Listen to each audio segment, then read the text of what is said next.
की या हल्ल्याला खूप मोठा आर्थिक पाठबळ होता आणि मारेकरी अत्यंत व्यावसायिक होते. पण मला एक प्रश्न पडतो इथे. एवढ्या वर्दळीच्या रस्त्यावर असं ऑपरेशन यशस्वी कसं होऊ शकतं?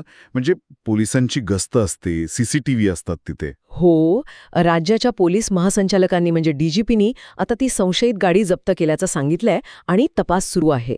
पण हे धाडस खरंच चक्रावून टाकणार आहे. आणि ते शक्य झालं कारण इथे रेकी अत्यंत बारकाईने झाली होती. नक्कीच. मारेकऱ्यांना त्यांच्या मार्गाची, वेळेची आणि सुरक्षेतील त्रुटींची पूर्ण कल्पना होती.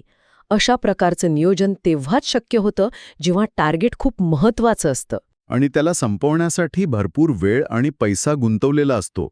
आणि इथेच ना मला सगळ्यात मोठा धक्का बसला जेव्हा मी या रिपोर्ट्समध्ये चंद्रनाथ रथ यांची पार्श्वभूमी वाचत होतो.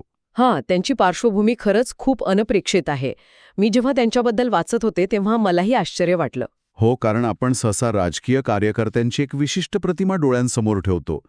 पण 41 वर्षीय रथ हे राजकारणात येण्यापूर्वी तब्बल 20 वर्ष भारतीय हवाई दलात होते.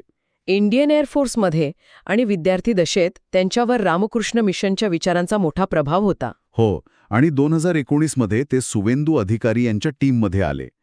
मला हे समजत नाहीये, लष्करी शिस्त असणारा एक माजी सैनिक अचानक राजकीय बॅकरूम रणनीतिकार कसा बनतो? तसं पाहायला गेलं तर लष्करी पार्श्वभूमीचाच त्यांना इथे सर्वात मोठा फायदा झाला असावा. म्हणजे कसं काय?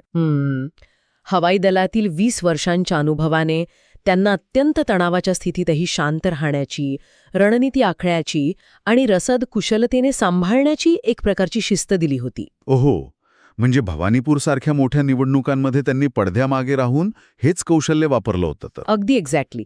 आता राहिला प्रश्न, त्यांना का टार्गेट केलं याचा? हो, कारण ते काही थेट जनतेत भाषणं देणारे किंवा कॅमेरासमोर येणारे नेते नव्हते ना. इथं पडद्यामागे काम करायचे. आणि हेच तर राजकीय युद्धातलं एक महत्वाचं तंत्र असतं. ते कसं काय? बघा, एखाद्या मोठ्या नेत्याला थेट हात लावल्यास जनक्षोभ उसळतो.